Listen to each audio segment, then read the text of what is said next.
Thank you very much.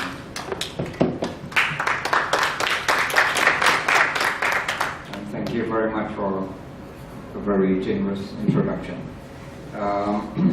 Yeah, so part of what I will be presenting is actually the result of the research which I did a few months ago, also related to another HRRC's project on freedom of religion. So I will start with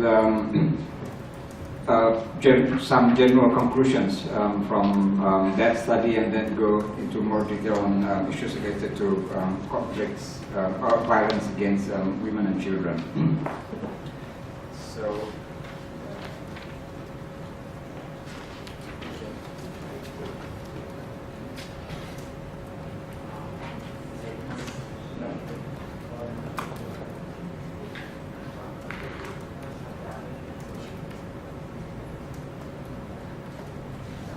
okay, I'll go first.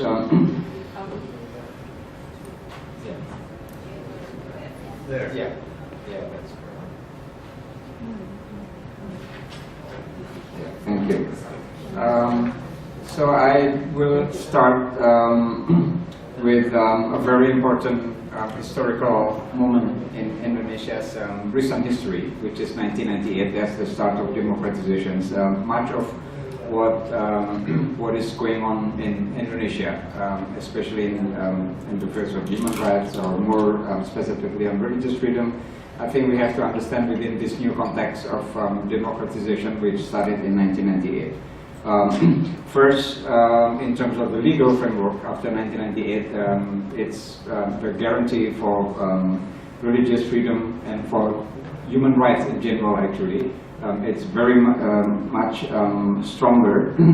However, there are also some notes that on one hand there's a much stronger guarantee of human rights, legal protections of human rights, religious freedom, but some old policies, discriminative old regulations, they also still exist, which created some tensions, some of which I will talk about later. And then also we have stronger civil society, but also the emergence of new organizations which are not uncivil. So the arena is opened up. There's political liberalization. Even groups which were previously in the previous regime, they could not speak up, they could not even, they had to go underground. Now they found space. So civil society as well as uncivil society flourished after 1998. That's another source of tensions which I will talk about later. And then another very important feature is the weaker state in general. Part of it because of the separations of the military and the police. The police were not ready to in this new situation, but also in general there's some redistribution of power with decentralization, for example. Much of the power which was centralized in the hands of the central state now distributed to the local authorities. So I have to talk a bit more about decentralization because it's very central to understand the patterns of conflicts recently. So local authorities became much more powerful, central government, they tend to avoid contentious disputes, and when there are such conflicts, they tend to leave it to the local authorities. Okay, well, this is the authority of the local government, so we cannot do much about it, something like that. So the fact that there are more power in the hands of local governments, is it good or bad? In the previous regime, the authority was centralized and everything is handled from the state, and there were many complaints about that in terms of distributions of wealth also. So decentralization is supposed to address that complaints. But there are some also very bad consequences. But I have a picture there of one of the head of district, which is rather famous now, because he was awarded for his works on protections of religious minority. So we have leaders like this at the local level, but we also have many leaders which they don't have any vision about democracy, about human rights, and according to research by the National Commissions on Violence Against Women, for example, very low understanding about governance, about good governance, which created many problems. Now about conflicts. What is the pattern of conflicts in the name of religion in Indonesia? This session is supposed to talk about violence against women in the context of religious conflicts, but we also need to understand what does it mean by religious conflicts. Many people will say, well, there are not really any religious conflicts. Some conflicts usually, most of the conflicts usually they have non-religious reasons. But I understand the term as more as a sociological term. I call religious conflicts when first it uses religious symbols. For example, Muslim groups using Islamic symbols, other Muslim groups would disagree with them and then say that it's not legitimate the way they use Islamic symbols. That's fine, but whatever the reason, they use certain religious symbols, legitimate or illegitimately. And then secondly also, when mobilization of, when there is mobilizations of religious groups or communities, they are religious, they are mobilized in the name of religion for particular religious reasons, then I think we can call it as religious conflicts. So religious conflicts doesn't mean that religion is the only reason. And I don't think there is any conflict which has only one single reason. Usually it's always combinations of many reasons. Yeah, I understand religious conflicts more in these sociological terms. So if we see against after 1998, right after the start of the democratizations, there were large communal conflicts in a few places in Indonesia. It's not widespread. We can mention, for example, in Poso, Sulawesi, and then in Ambon. And these are communal conflicts between Muslim communities and Christian communities. But it's very interesting that in a few years we can say that those communal conflicts disappeared. They were solved. I don't say that they disappeared completely. There are still segregations now in Ambon, for example, as the remains of the conflicts. But we didn't see more communal conflicts after, let's say, 2005.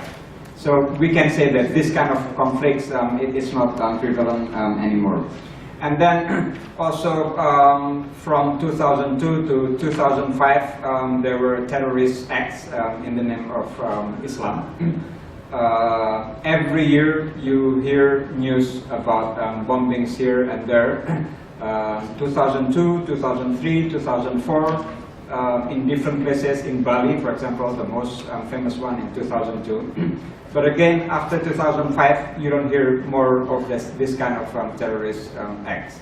As a matter of fact, Indonesian police was praised by many countries as being very effective in handling terrorism. Again, I don't say that terrorism disappeared completely, but there is one very interesting research by Sidney Jones, International Crisis Group. I think one of the title of a report published last year or 2 years ago is weak but violent. So the fact that you see smaller terrorist acts here and there in the past few years, actually these were indications of the weakening of the terrorist network. So they became desperate. They tried to bomb this, bomb that, but with very low explosives. The interesting thing is that after 2005, well, I mentioned years. Of course, we cannot really draw a clear line this year, that year, but I'm trying to see the general patterns here. After 2005, according to some research, the kind of conflicts which happen in Indonesia, especially if we talk about conflicts in the name of religion, are smaller conflicts, but they are more widespread and more frequent. So it's happening here and there, smaller here and there, but and with not many victims actually, unlike the communal conflicts or the terrorist acts. And if you look at many of these inter-religious conflicts, you can isolate the main two types of conflicts. First, sectarian conflicts, intra-religious conflicts. Mostly this is within Muslim communities, and most of them were around the issue of what we call here as defamation of religion or deviancy, aliran sesat. So one usually, I want to use the term mainstream, but I don't like it. The alternative is to use the term orthodoxy, but I also don't like it. If I can use that term, mainstream Muslim community accusing non-conformist, smaller Muslim groups such as Ahmadiyya or Shia, I will talk more about it later, as being not Islam, and then they were being persecuted for that reason. So that's one type of religious conflict. The other type is interreligious. And usually, again, these are small conflicts revolving around the building of houses of worship. There are a few very prominent cases of churches in West Java which could not build their church because of they get the license, but the local government, they don't allow the church to be built there. There are also cases of mosques not being able to be built in Christian majority areas. So the interesting thing about in terms of minority-majority relation in Indonesia is that this relation is not uniform all Indonesia. There are places where Christians are majority. In Bali, Hindu is majority, Muslim is minority, Christian is minority. So the intergroup dynamics is different from one place to another.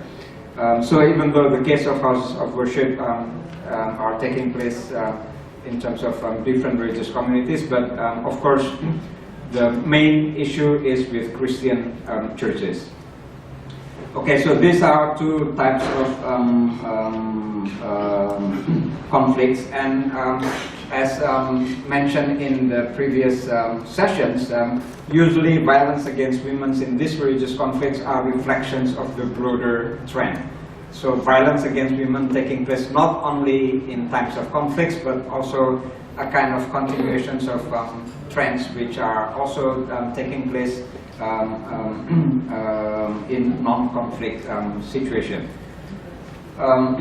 Okay, so the some general observations first on the impact of conflicts on women and children. Women may be impacted differently by conflicts such as communal conflicts in intra and interreligious disputes, which I mentioned. In situations of persecution, women tend to suffer more. I will give some example. Everyone suffers, but women tend to suffer more. I will give later more detailed examples of the violence on the Ahmadiyya and Shia communities. But I think I'll go quick here, showing you this graphic which I found based on a research by the Peace Building Institute Titian Perdamaian, to understand where is religious conflict in the broader pattern of conflicts. And it's very interesting, actually. You see, I hope you can see it there. Yeah. But I don't know, is there in front? Yeah. The religious-based conflict is there. It's only 1%. Very small percentage of the whole conflict. The largest contributions to the conflict is the mob justice and brawls. If you combine these two, it's already more than 50%. And again, the religious-based conflict is only 1%. But so that we can put this in perspective. And then. Yeah, I have this table. Unfortunately, I tried to translate some of this into English, but then I did translate this, but I lost my file. So, yeah, I'll just translate the one in Bahasa Indonesia. This is the conflict, religious-based conflicts. In 2010, it's only 1.3%, and then not much difference in 2011. And then these are the other different kinds of conflict. So, yeah, now if we see, we speak about women's rights and conflicts, first about women's rights, protections of women's rights. I think also in Indonesia, legally there's a good legal basis for protections of women and children after 1998. The constitution was changed, amended, and a whole new articles on human rights were added. So it was regarded as a very progressive move in terms of protections of human rights. And also, even before the democratizations in 1998, in general, actually, women's rights were already protected to some extent. The first human rights conventions ratified by Indonesia was the CEDAW, and that was in 1984, more than 10 years before the democratizations. I think all the other human rights conventions which were ratified by Indonesia, they were all ratified after 1998. Some were signed before 1998, but I think all the ratifying laws produced after 1998, except CEDAW. And then also since 1983, there has been a special ministry on empowerment of women. And since 2009, the name was changed into Ministry on Empowerment of Women and Protections of Children. And then, yeah, another very important development is the establishment of the National Commission on Violence Against Women. The history itself is very interesting. It was established after following the anti-Chinese riots in 1998. And this is the riot which followed the May 1998 student demonstrations, and then the president at that time stepped down. So this is the moment of the start of democratizations, but there was already, there were also riots against the Chinese. And there are different numbers, but I can at least I can say more than 100 women, Chinese women, were raped at that time, and that became the trigger for the creations of the National Violence Against National Commission on Violence Against Women. Much of the data which I will quote comes from this commission, actually. I will give an example here. This is Poso is one of the communal conflicts starting in 1998, which I said as the first type of conflicts. And you can see these are graphic about what kind of violence against women in this year between 1998 to 2005. And then I think it's also important to see that in the situations of conflict, women take up different positions. They can be victims, sometimes they are also actors, sometimes they can also become peacemakers. I have some pictures here. This is from Ambon, 1999. The picture here is women as victims, and then the picture on this side, this is the women who were very important in the process of peace making. They made in the markets, the Muslim and Christian women, and that also partly contributing to the peace in Ambon. And then this is women who were against the Ahmadiyya, the FBI women. So in this case, the women not as victims, but women as perpetrators. I don't say, this is not the situation of conflict, but this is demonstrations against the religious minority Ahmadi group. And then also another important kind of conflict is that conflict or violence against women which started from discrimination.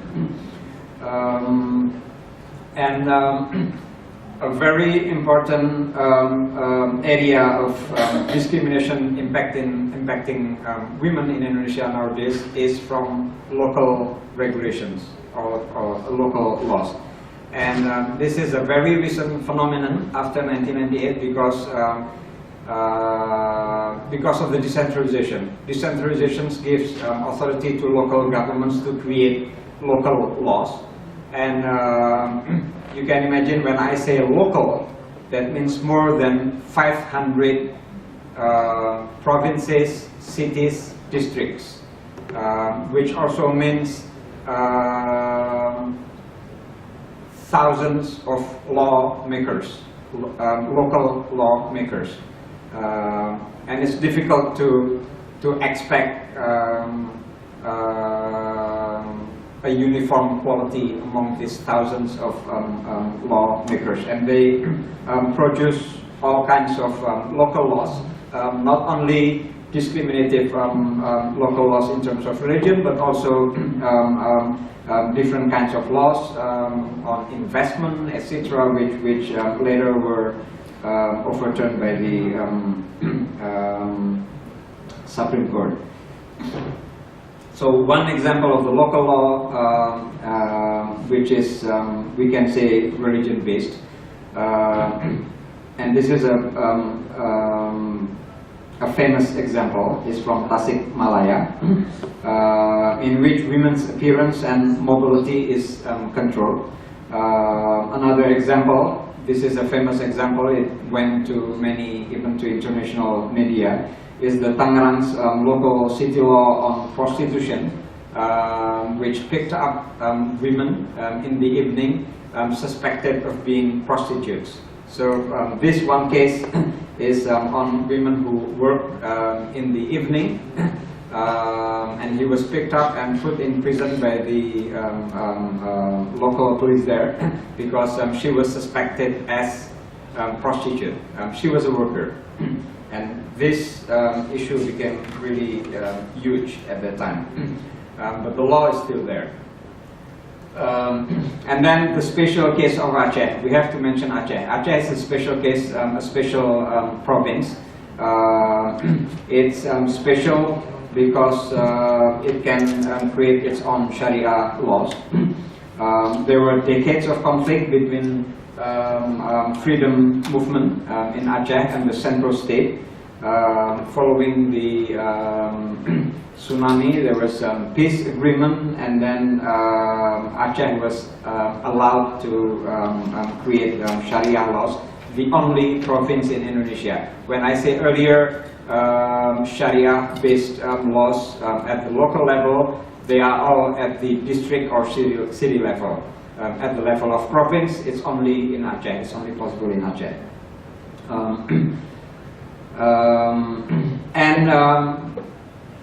Many of these so-called Sharia-based laws, they target morality issues, and when you speak about morality, usually women are the first target. But again, in this case, we can see the position of women in different areas. I have a picture here of women fighters. This is before the peace agreement. Aceh before peace agreement. In Bali, the women fighters. But even as fighters, they were more vulnerable. When they are captured, they can suffer more worse experience compared to male fighters. For example, rape as an instrument of torture. The more recent one, this is the picture of the earlier conflicts also, before the peace agreement. This is a picture of a Chinese woman who said her husband has been missing for 2 years from the previous freedom movement conflicts. And yeah, these are some illustrations of what I mentioned as Sharia laws. Sometimes they really regulate not unimportant things, or probably important, I don't know. I mean, like women's dress. And then below, these are an example of punishment for certain behaviors considered un-Sharia.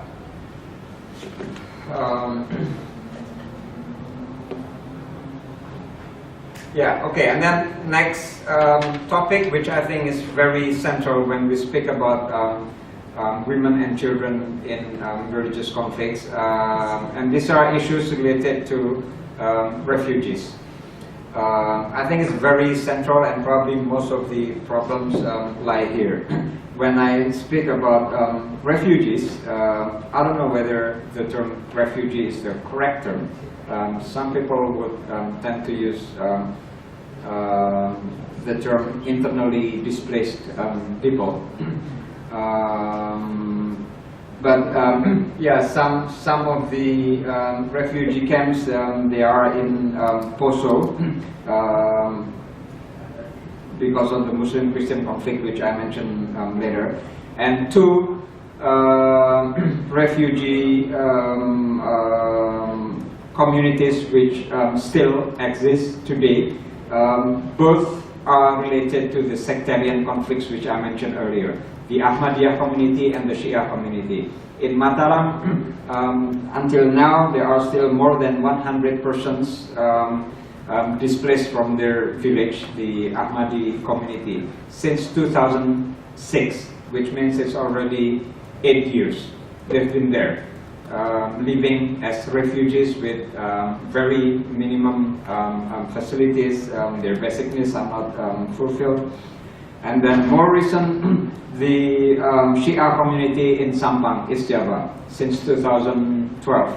Actually, exactly starting August 2012. So it's exactly now 2 years they've been there. There are around 200 persons living there.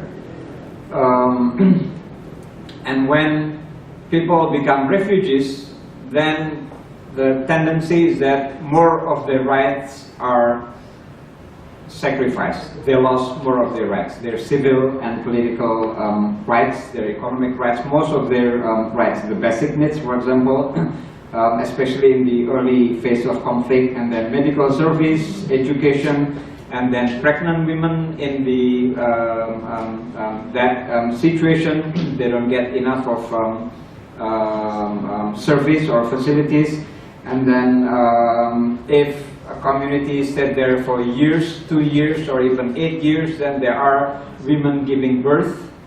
And there were also not enough, not sufficient medical attentions. And then their civil administrations loss, they don't get employment. When they give birth to children, you can imagine, I mean the community in Mataram, so the 8 years, when they give birth there, and now their children, they need to go to the primary school, but they don't have proper identification card, they cannot go to school. So increasingly, the longer they stay there, the longer more of their rights are being denied of them. So further discriminations of refugees, for example, that women were not invited to participate in making decisions impacting them, whether it's related to conflict resolution, mediations, and then sexual violence among the refugees. I will show you after this the situations of these refugees, and you can imagine in that situation, women tend to suffer more, women and children. And then also further stigmatizations of children refugees. Even children who can go to schools in the area, they are stigmatized as sesat, as well, religiously deviant children, and that's not easy on children. I'll show you some pictures here. This is the Ahmadi refugees in Mataram since 2006. On the left hand side, that's one of their villages which were burned, and then they were forced to flee. And on the right hand side, that's the refugee camp. It's actually an old government building which was used to as their place of living for the past 8 years. These are children playing there, and you can see the situations of the house. And this is the Shi'i refugees from Sampang. This is the early days after the conflict in 2012, in August 2012. They had to leave their villages, and then they stayed in sport stadium for many months. Yeah, you can see in that kind of situation, this is more difficult for women which has special needs. And then, interestingly, after a few months in the sports stadium, they were relocated to another location. The picture here is, the picture on the right-hand side is the men who, at that time, they went to Jakarta they wanted to meet the president, and they actually could meet the president at that time. But when they were in Jakarta, and these are probably the strongest men, the men who can cycle for 600 kilometers from their place to Jakarta. But during that time, these their families in the refugee camp in the sports stadium, they were relocated to another place, and apparently, probably permanently. This is not very bad, actually. I mean, the place, the newer place in Sidoarjo, but still, I mean, they want to return to their village because they have lands there. That's how they the kind of work which they know is working in their own village. So yeah, I said whether it's last stop, whether they will be there permanently or not, it's still, the issue is still going on. Until now, I mean, even the government still talking about how to return them to their own village, but it's not going to be simple. We have a new Minister of Religious Affairs, which, yeah, hopefully he can do better than the earlier one. I will show you. This is some of the last slides I have. This is the report. Very recently, the UN Committee on Rights on the Rights of Child. They published their concluding observations only 2 months ago, and among some of the findings and recommendations are related to religious conflicts on children.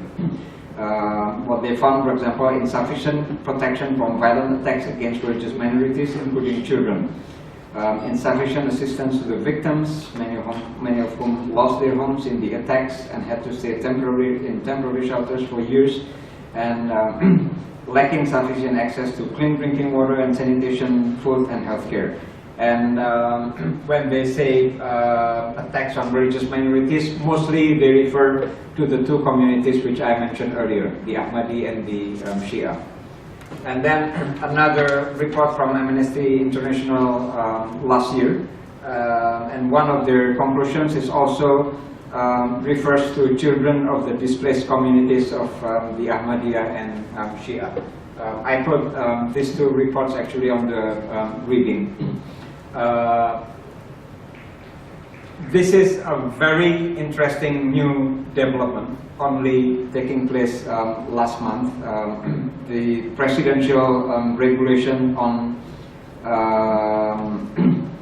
protection and empowerment of women and children in social conflict. So this is exactly the kind of regulation which addresses the topic we are discussing now. It was only issued last month. The regulations acknowledge that in social conflicts, women and children are more vulnerable to violence and discrimination, including sexual violence. The objective of the regulations is protection of women and children from violence and rights violation, as well as providing basic needs, and these are inseparable parts of management of conflict. In the chapter 2 of the regulations, it speaks about protection, prevention of conflicts, the importance of fulfilling the basic needs of women and children in the situation of conflict, and then also empowerment. This is, I think, also very interesting, including economic empowerment and participation of women in peacemaking and as mediator.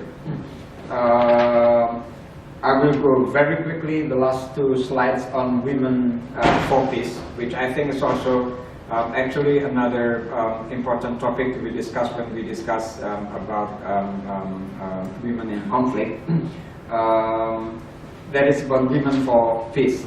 Women usually bear more consequences for conflict, and in many areas they also become peace maker.